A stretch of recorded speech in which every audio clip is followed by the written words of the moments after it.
नमस्कार भाइयों और बहनों, आपका मेरे YouTube channel advance astro scholar में स्वागत है। हम बृहत्पराशर होरा शास्त्र पुस्तक पे एक प्लेलिस्ट बना रहे हैं, जिसमें हम पूरे पुस्तक के हर एक श्लोक का मतलब आप सभी को सरल भाषा में समझा रहे हैं। और इसी सीरीज का ये 5वां वीडियो है, जिसमें मैंने बृहत्पराशर होरा शास्त्र का चैप्टर 3 श्लोक नंबर 45 से समझाना शुरू किया है। इससे पहले के सारे श्लोक मैंने शुरू के 4 वीडियो में समझाए हुए हैं। अगर आपने वह वीडियो नहीं देखा है तो ज़रूर देखें और यह वीडियो भी देखें और इसे लाइक करें और शेयर करें। चलिए वीडियो शुरू करते हैं, देखते हैं बृहत्पराशर होराशास्त्र चैप्टर 3 श्लोक नंबर 45 का क्या मतलब है और उसके आगे के श्लोकों का क्या मतलब है। श्लोक नंबर 45 और श्लोक नंबर 46 में पराशर ऋषि ऋषि मैत्रेय को बता रहे हैं कि कैसे किस प्रकार वसंत ऋतु को शुक्र ग्रह कंट्रोल करता है। यह वसंत ऋतु शुक्र ग्रह का कारक तत्व है। ग्रीष्म ऋतु मंगल ग्रह का कारक तत्व है। वर्षा ऋतु चंद्रमा का कारक तत्व है। शरद ऋतु बुध का कारक तत्व है। हेमंत ऋतु जुपिटर यानी कि गुरु का कारक तत्व है। शिशिर ऋतु यानी कि ठंडी का समय शनि का कारक तत्व है। इसमें यह भी बताया गया है कि सारे ग्रीष्म को यानी कि हर तरह का जो सीजन होता है, ये सब सीजन के नाम है हिंदी में जो मैंने अभी लिए थे। सारे सीजन्स को सन यानी कि सूर्य कंट्रोल करता है। वह सभी सीजन्स का लॉर्ड है इनके साथ में, और स्पेसिफिकली ग्रीष्म सीजन का को लॉर्ड है। ग्रीष्म सीजन का लॉर्ड जैसे मार्स बताया गया, मंगल बताया गया है, उसके साथ को लॉर्ड सन है, लेकिन सन हर सीजन को कंट्रोल करता है। उसी तरीके से यह भी बताया गया है कि राहु 8 महीनों के समूह को दर्शाता है और केतु 3 महीनों के समूह को दर्शाता है। श्लोक नंबर 45 और 46 के बाद हम श्लोक नंबर 47 का मतलब समझते हैं। श्लोक नंबर 47 में ऋषि पराशर ऋषि मैत्रेय को बता रहे हैं कि कैसे किस प्रकार राहु, मंगल, शनि और चंद्रमा धातु को दर्शाता है। सूर्य और शुक्र किसी भी प्रकार के फल, सब्जी अथवा जड़ को दर्शाते हैं, और कैसे केतु, बृहस्पति और बुध ग्रह किसी जीव को दर्शाते हैं। इस श्लोक का और इस जो कैटेगरी किया गया है, कैटेगराइज किया गया है इन ग्रह के कारक तत्वों का, उसका इस्तेमाल अक्सर प्रश्न कुंडली या होरारी एस्ट्रोलॉजी में किया जाता है कि यह जानने के लिए कि सामने वाला व्यक्ति क्या किस बारे में आपसे पूछने आया है या क्या जानना चाहता है। किसी सामान को ढूंढने आया है, किसी व्यक्ति को ढूंढने आया है, किसी प्रकार की जड़ी बूटी का प्रश्न है, दवाई का प्रश्न है, ये जानने के लिए।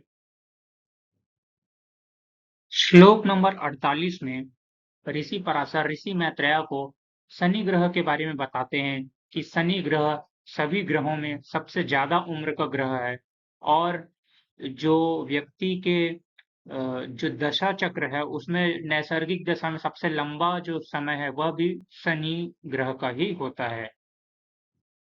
श्लोक नंबर 49 और श्लोक नंबर 50 हमें बहुत ही महत्वपूर्ण जानकारी देते हैं। बृहत्पराशर होरा शास्त्र में चैप्टर 3 में ये बताया गया है कि जो सूर्य है वो मेष राशि में उच्च का होता है और तुला राशि में नीच का होता है। इसी प्रकार बाकी सभी ग्रहों के भी उच्च और नीच के राशि बताए गए हैं, जो आपके सामने अभी स्क्रीन पर भी दिखाई दे रहे होंगे। लेकिन उसके साथ साथ यह भी बताया गया है कि कितने डिग्री पर ये सबसे ज्यादा उच्च के होते हैं और सबसे ज्यादा नीच के होते हैं। जैसे कि आप अपनी स्क्रीन पर देख पाओगे कि बुध ग्रह वर्गो यानी कि कन्या राशि में जब 15 डिग्री के आसपास होता है तब सबसे ज्यादा उच्च का होता है, और जब वो मीन राशि में 15 डिग्री के आसपास होता है तो सबसे वो नीच का होता है। इससे हमें ये समझ में आना चाहिए कि हो सकता है कि सभी मतलब ऐसे कई सारे लोग हो सकते हैं जिनके पास उच्च के ग्रह हों, लेकिन सभी का उच्च ग्रह का प्रभाव सेम नहीं होगा। वो उनके डिग्री पर भी मैटर करेगा कि उस डिग्री से कम है, ज्यादा है, उस डिग्री की तरफ बढ़ रहा है या उस डिग्री से दूर जा रहा है।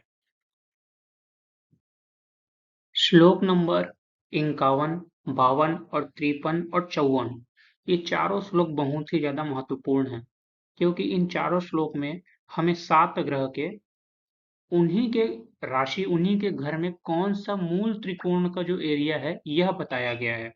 जैसे कि आपके सामने स्क्रीन में जो टेबल दिख रहा है उसमें आप देख सकते हैं कि जो सूर्य है, सूर्य का सिंह राशि में 20 डिग्री से लेकर 30 डिग्री तक खुद का घर है, लेकिन 0 डिग्री से लेकर 20 डिग्री तक मूल त्रिकोण का एरिया है। मूल त्रिकोण वो एरिया होता है जिसमें ग्रह का ज्यादा पकड़ होता है, उसमें ज्यादा ग्रह ज्यादा स्ट्रॉन्ग रिजल्ट देता है।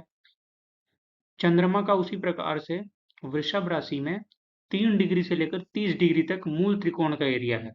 यानी कि चंद्रमा 3 डिग्री से लेकर 30 डिग्री तक बहुत ही स्ट्रॉन्ग रिजल्ट देगा। 0 डिग्री से 3 डिग्री तक उच्च का रहेगा, जबकि टॉरस यानी कि वृषभ शुक्र की राशि है, फिर भी चंद्रमा यहाँ इतना स्ट्रॉन्ग रिजल्ट देता है, उच्च उच्च के बाद मूल त्रिकोण में स्ट्रॉन्ग रिजल्ट देता है। मंगल उसी प्रकार से मेष राशि में 0 से 12 डिग्री तक मूल त्रिकोण के एरिया में होता है। बुध कन्या राशि में 15 से 20 डिग्री तक मूल त्रिकोण होता है। उसी प्रकार सभी ग्रह के मूल त्रिकोण कहाँ से कहाँ तक होते हैं वो आप अपने स्क्रीन पर देख सकते हो, टेबल में मैंने बना के रखा हुआ है। बृहत्पराशर होरा शास्त्र के चैप्टर 3 का श्लोक नंबर 55 बहुत ज्यादा इंपॉर्टेंट श्लोक है। क्यों इम्पोर्टेंट है? क्योंकि आज तक आपने इतने सारे वीडियोस देखे होंगे एस्ट्रोलॉजी के, ज्योतिष के, जिसमें यह बताया जाता है कि यह ग्रह इस ग्रह का मतलब मित्र है, इसका शत्रु है, इसके साथ समान व्यवहार करता है। इस श्लोक में यानी कि श्लोक नंबर 55 में बताया गया है कि यह सब डिसाइड कैसे किया जाता है, किस फॉर्मूले से डिसाइड किया जाता है कि कौन सा ग्रह किस ग्रह का दुश्मन है, मित्र है, यह समान व्यवहार करता है। तो श्लोक हमें बताता है कि ग्रह का जो मूल त्रिकोण राशि होता है, उस मूल त्रिकोण राशि से जो भी ग्रह दूसरे नंबर, चौथे नंबर, पांचवें नंबर, 9वें नंबर और 12वें नंबर पे आते हैं, वह सभी उस ग्रह के मित्र होते हैं और बाकी सभी ग्रह उस ग्रह के शत्रु होते हैं। और एक खास बात यह है कि जिस ग्रह की राशि में जो ग्रह उच्च का होता है, वह ग्रह हमेशा मित्र कहलाता है। और जब यह कैलकुलेट किया जाता है, तो अगर एक ही ग्रह के लिए दो ग्रह दो रूप में आ रहे हैं, यानी मित्र और शत्रु के रूप में आ रहे हैं, तो वह ग्रह उस दूसरे ग्रह के लिए समान व्यवहार करेगा। मैं आपको उदाहरण के साथ समझाता हूँ। जैसे कि मंगल की मूल त्रिकोण राशि मेष है, एरीज, और एरीज से 11वें नंबर पे कुंभ राशि पड़ती है, यानी एक्वेरियस। तो नियम के अनुसार शनि मंगल का शत्रु होना चाहिए, क्योंकि मंगल से 11वें नंबर पे शनि की राशि पड़ रही है, और नियम है कि मूल त्रिकोण राशि से जो भी दूसरा, चौथा, पांचवा, 9वां और 12वां ना पड़े, वो शत्रु होता है। तो इस नियम के अनुसार मंगल का शत्रु होना चाहिए शनि, क्योंकि 11वें नंबर में पड़ रही है मूल त्रिकोण राशि से। लेकिन मंगल शनि की ही दूसरी राशि यानी कि मकर राशि में उच्च का होता है। एक तरफ से वो मित्र बन रहा है और दूसरे नियम से वो शत्रु बन रहा है। इसलिए तीसरे नियम के अनुसार ऐसे सिचुएशन में हम यह डिक्लेयर करते हैं कि शनि मंगल का ना ही मित्र है ना ही शत्रु है, बल्कि समान व्यवहार करता है। उसी प्रकार से मंगल के लिए शुक्र भी समान व्यवहार करता है, क्योंकि शुक्र मंगल की मूल त्रिकोण राशि मेष राशि से दूसरे नंबर को भी रूल करता है और 7वें नंबर को भी रूल करता है। दूसरे नंबर को रूल करने की वजह से वो मंगल का मित्र बनता है, और 7वें नंबर को रूल करने की वजह से वो मंगल का शत्रु बनता है। और क्योंकि एक तरफ से मित्र बन रहा है और दूसरे तरफ से शत्रु बन रहा है, इसलिए हम ये डिक्लेयर करते हैं कि शुक्र मंगल के साथ समान व्यवहार करेगा। उम्मीद है आपको मैं जो बताना चाह रहा हूँ आप समझ पाए होंगे। फिर से मैं कहता हूँ, किसी भी ग्रह के मूल त्रिकोण राशि से जो दूसरे नंबर, चौथे नंबर, पांचवें नंबर, 9वें नंबर और 12वें नंबर की राशियां होती है, उसका जो मालिक होता है वो दोस्त होता है।